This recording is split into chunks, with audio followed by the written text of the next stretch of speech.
Welcome to the Indian Tech Icon Spotlight Silicon Valley chapter, where every tech leader has a journey that inspires change. I'm Sheetal Acharya, and today on the Spotlight, we have our wonderful guest, Menaka Sundar.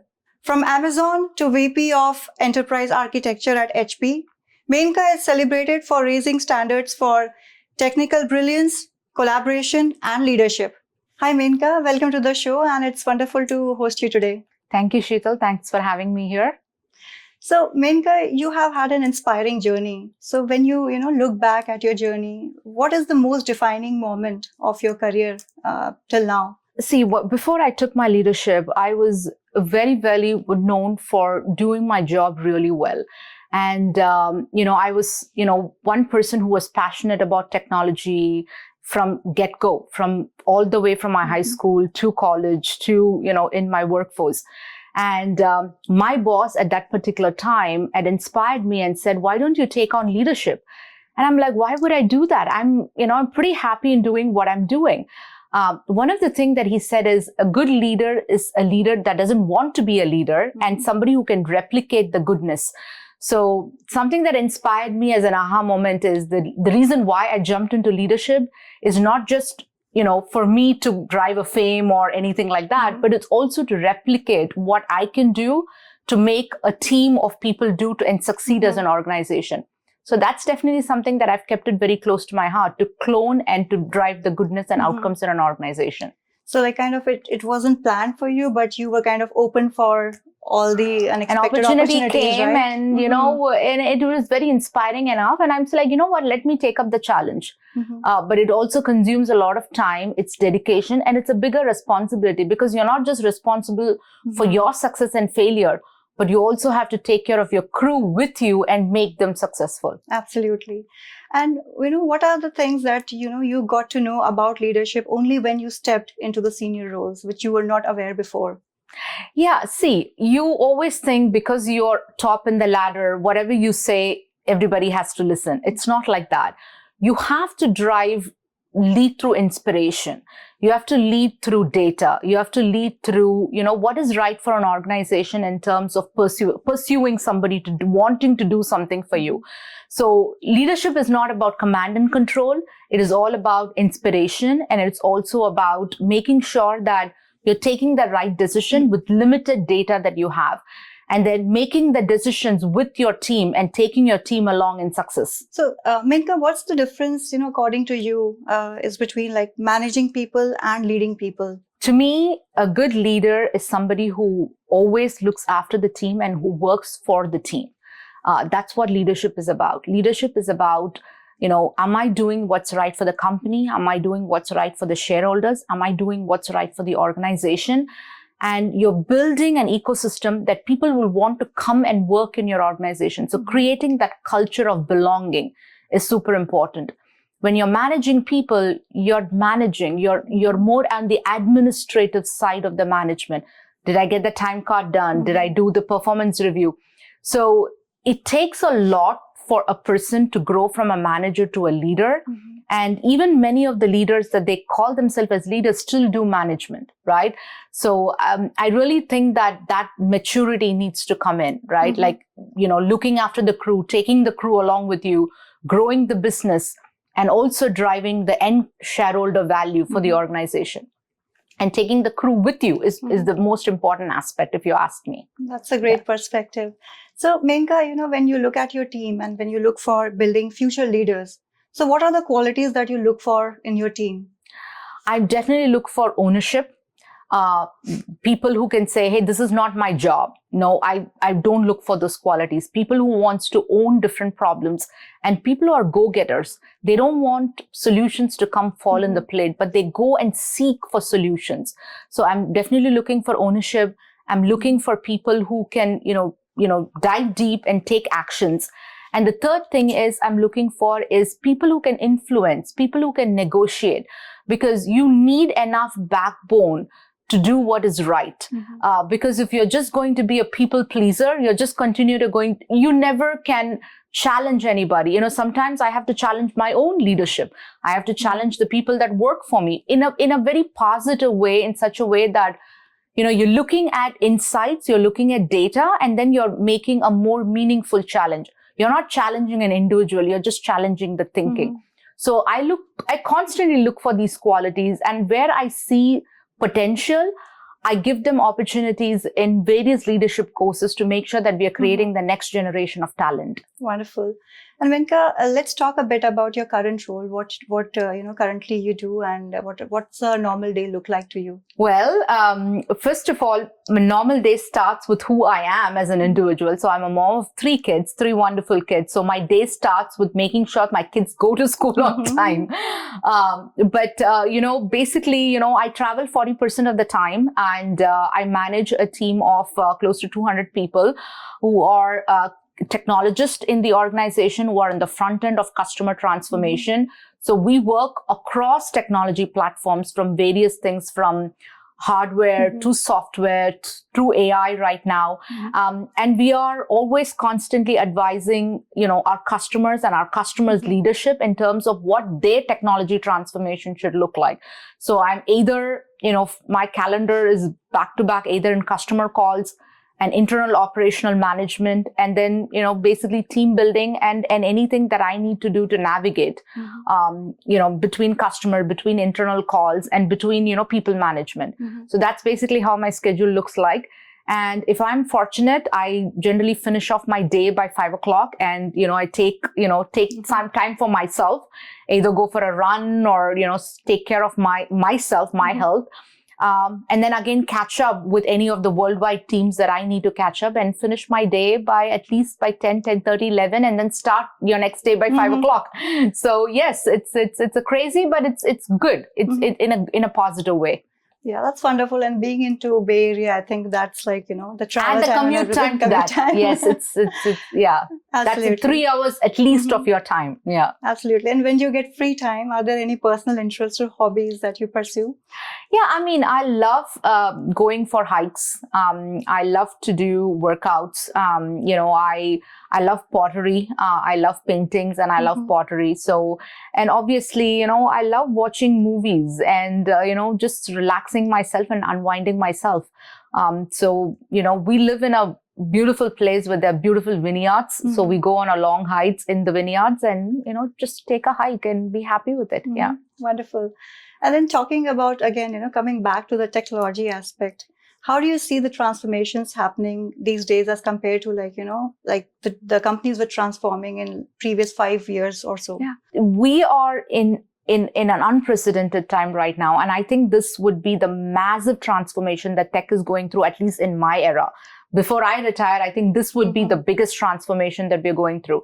Last 10 years has been go all in on cloud, do digital transformation. But if you look right now, people have migrated to the cloud, or people are staying in the hybrid mode, because people have realized, I can't do everything in cloud. I do have to do something more hybrid, because my footprint cannot be all in cloud. So we have this hybrid landscape. So what technology teams or enterprises are looking for is, hey, look, because I'm hybrid, now let's find a way to bring data back and drive more cost out to invest in AI. So if I look at the transformation right now, it is all about how much of work is repeatable, and how much of work of that repeatability can be done by an AI agent. And how do we live side by side with an AI agent? And what is that requirements to do that? Do I have the right skill set? Do I have the right center of excellence? Do I have compute, data center, power requirements to do that? So I think this is a wonderful, unprecedented time, and we are advising our customers how to pivot, just like the way we pivoted as an organization. Yeah, that's a great insight, Menaka. Thanks for sharing that. Now, talking about agentic AI, now, it is designed in a way that it can take its own decisions. So if you have to advise any company to start agentic AI, so what's the first thing that they should look at to kind of, start with agentic AI? Yeah, the number one thing we tell our customers is, they need to really come up with a good ROI on why they're investing in AI projects. Because we don't want to do AI as experiments, and then those experiments fail and never take off to production. So we have to, work with them, consult with them to make sure that they're actually working on engagement that gives them the better ROI. The best ROI comes in an understanding use cases that is more repeatable and that's more predictable. And they have the enough knowledge base to train an AI agent. So the AI agent is actually not illusional and making the right decisions. So those are methodical ways. And also we have to plan out the next 3 to 5 years where they can optimize cost, improve productivity, and use their workforce in a more meaningful way. Because you don't want repeatable tasks and humans doing repeatable tasks.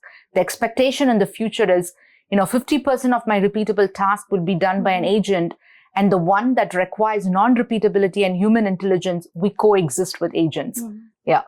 No, absolutely. And how much of it is a challenge to kind of, align the business goals, the customer needs, and, the IT teams? We are just scratching the surface, Sheetal, to be very honest, because many customers have gone into that bandwagon not knowing what it is like. So it is a checkbox by, let's do AI, but then what, right? So it is a lot of like back and forth. Do you really, simple machine learning problems are now taught as AI, but it's a simple machine learning problem, or it could be a simple analytical problem or a business rule problem. So we are actually like asking the customers to take a step back and say, is this really an AI problem? What are we trying to achieve out of that? Does it give you the return of investment that you want? Do you have the landscape and the skills to do that? Can we build out the governance model, security, compliance, ethics? Right. Ethics is very, very important. And then the data sovereignty that comes with it, and then building out the knowledge, and then going after and prioritizing those projects, and then helping our customers achieve each one of their project goals. As I said, we are just scratching the surface. Even the technology is very much diversified. So we'll be in this at least for the next 10 years. So with the strides that we are seeing in AI and robotics, right? So humanoids are like no longer a concept. So which industry do you see in future would get, benefited by humanoids? If you ask me, I would say every industry will need this, right? I mean, look at healthcare, look at biotechnology, look at research, manufacturing. There's not a single industry that I can think of not taking advantage of this innovation. The good thing is now we can run so much of simulations in this omniverse space. You don't really have to do this in the physical world to actually make the changes. You can actually do all of this in a simulated omniverse world and say, you can run hundreds and hundreds and hundreds of experiments and say, which experiment is really good, and then take that experiment and then apply.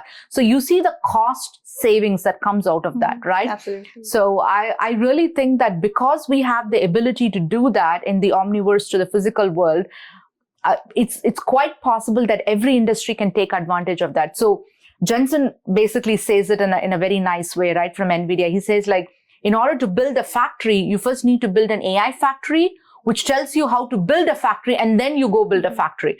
So to do anything, to manufacture a phone, you need a agent to build a phone, and then you go actually build the physical phone. So you need a clone version of the real world to actually do experiments and then go and actually execute on what the physical world looks like.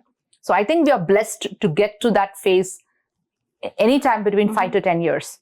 So Menaka, if you have to give one piece of advice to the young generation who are looking to make their career in IT, so what would that advice be from you? We are overly thinking about coding, right? I mean, back 10, 20, 25 years ago, go Java, go C, go C++, go Python.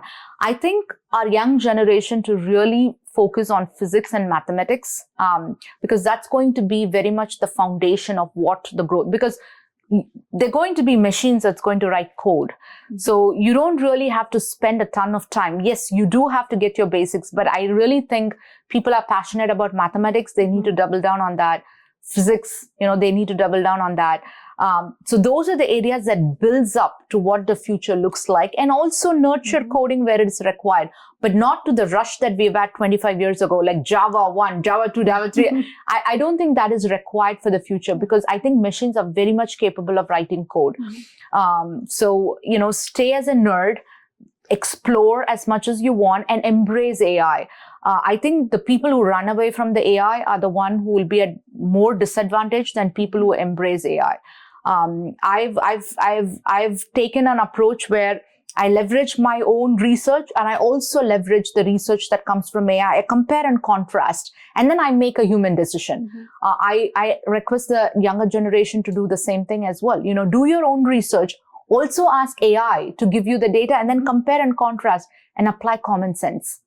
Yeah, that's a wonderful piece of advice. And talking about the young generation and talking about the time or the education, let's talk about your early days from where you graduated, and just give us a glimpse of your hometown and where you grew up. Yeah, listen, I had a very diverse life. I came here very early, very young, I would say, and I grew up most part in the East Coast and, in the Washington, D.C. area, University of Maryland, close around. Then I went to Michigan. Then I went to Toronto for some of my exchange programs. So I've always been on the tech side. I was passionate about mathematics. I was passionate about science. So always been on the tech science side of the era. Then I did my undergrad in computer science, and my master's was also in computer science.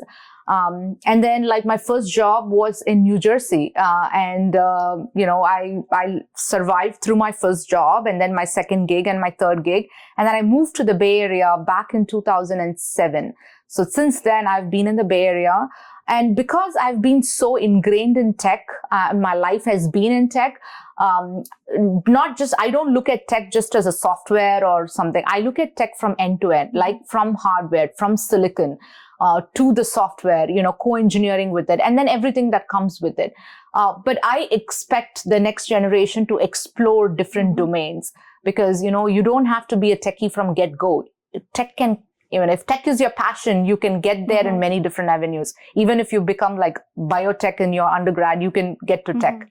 Yeah. So.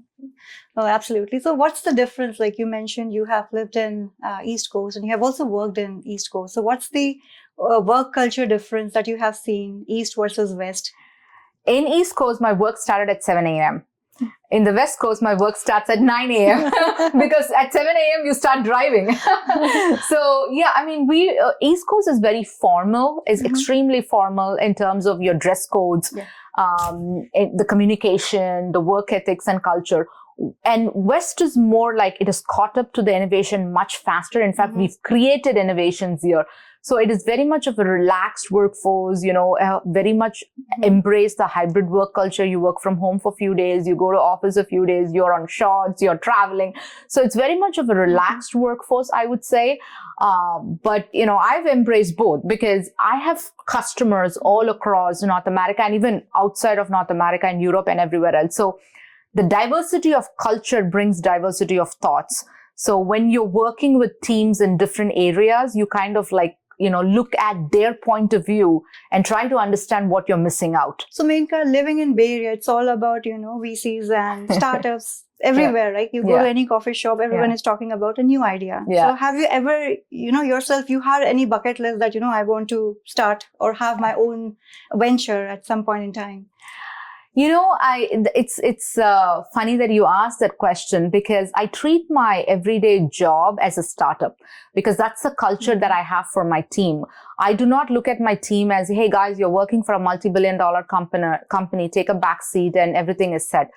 I encourage a startup mindset, which is take an idea, create an inception of it, create a minimal viable of it, test it out with the customer. If it works, then we scale, right? Constant. And in order to fund that project, what do? You go and, influence your stakeholder, your line of leaders, your CEO, your CFO, get the funds and invest in the project. So while I may not have an idea to have my own startup or co-invest in a startup, I treat my everyday work as a startup. So, that mindset is always there. But you never know what's going to happen in the next 5 years, who I'm going to meet in a coffee shop that's going to inspire me with an idea that I want to do something with them. So never say never, maybe, but for now, I take the best practices of what a startup culture is, and I try to bring that over to a large enterprise. and make sure that I push my team to think like that on a daily basis. And that's a great way of looking at it for sure. Menaka, are you like involved in any, community activities or giving back to society or teaching, mentoring, anything that sort? Absolutely. So I'm one of the chairpersons for Women in Tech. I also have chapters within my organization, and I sponsor Women in Tech. I also do scholarships for women for the next generation, women scholarship programs. So we seed, we work with communities like that. I'm also one of the, co-member for, an Indian diaspora called Netri. So we have, tech leaders in the Bay Area. So we come together and we collaborate in terms of, teaching in universities or doing classroom, tutoring works that we do. In addition to that, I serve my community in terms of, working with the council or, putting together what's required for the council or for the school district. So there's always some aspect that through the schools, through the communities, through the council, we give back to the community in every shape or every form that you can. But one of the area that I'm really passionate about is, seeding in that STEM and making sure that the younger generation is focused on STEM related topics and what I can do to the universities and colleges to give back to them to nurture STEM. So, yeah. Yeah, you're doing a lot, and that's a wonderful way to, give back to the community and to the society. Any little things adds up. If 50 people like me can do little of their time, I think it all just adds up. Absolutely. Yeah. Great thoughts. Okay. So, Menaka, it's been really wonderful, talking to you, the insights that you're sharing. It's been lovely hearing all your, journey, your insights and your knowledge. So we are almost nearing end of our wonderful discussion. And at the end, we have a segment called as Rapid Fire Round. Wow. I hope I keep up to that. I'm sure you're gonna, for sure. So I'll ask you questions and would be expecting quick answers from you. Absolutely. Yeah. Ready? Yeah, I think so. Good luck. Your first question, go-to stress buster. Music. Nice. Dream vacation spot? Dream vacation spot, actually quite a few, but I would say Japan, Tokyo. Any specific reason? I think it's just the nature. Yeah. Okay. Next one, if you could swap jobs with anyone for a day, who would it be? Swap jobs, anyone for a day. Maybe a school teacher. Because you love teaching? I love teaching. I love watching how kids grow and how they think. So there's a lot you can learn from them. So maybe, a teacher or a high school principal or whatever, something in academics. Yeah. Okay, lovely answer. The next one, if you were not in tech, what would you be doing? Teaching. Okay. I'm passionate about teaching. Yeah. For sure. Yeah. One thing most people don't know about you. One thing most people don't know about me. It's very difficult to say but I don't have anything so special that people don't know about me. So I've been very transparent or what. I think one thing people would think is I love to do a lot of festivals and I embrace festivals and I do it big time. So either it's Halloween or it's Diwali or if it's Ganesh Chaturthi, I do it big time. So I embrace all the festivals and I try to create a multicultural in my family. And I don't limit myself to a Christmas or to Diwalis or to Ganesh Chaturthis. I do it all. So maybe that's something to share. Yeah, that's great to know. I don't know if that is very special, but I love embracing. I love decorating my home. I like to bring festivity to my home. Yeah. Absolutely. And that's great. So your last question. No, sorry, there's one more. Your favorite cuisine? My favorite cuisine is definitely Chinese. My comfort food. As well as Indian. I mean, come on, how can you not like your own cuisine, right? So my comfort food is definitely, my cheat meal would be maybe crispy fried chicken, honey chicken or something in Chinese. But yes, first is Indian and then Chinese. Yeah. Okay, that's a good blend. And the last question, music or silence while working? Definitely silence. Because you need to, because I love to sing and I like to like really immense myself in the music, and I can't do that when I'm working. I need to be focused on something. For sure. Yeah, absolutely. And thank you so much. I mean, it's you did really well in the rapid fire round, Menaka. And thank you so much for taking out time for us. Thank you. I mean, this is really great. I think what you guys are doing is wonderful because you're trying to bring stories out, and these stories could positively impact someone else who are either in the mid-career or who are just starting early career. So they put that energy and effort to grow upper the stack. So I think you're creating a very good platform for people to be inspired and who want to do more and who want to thrive more and who's building that intentionally to do well in their careers. Thank you so much, Menaka. It's been wonderful knowing you and wish you continued success and keep creating the waves in the industry. Thank you. Thank you very much.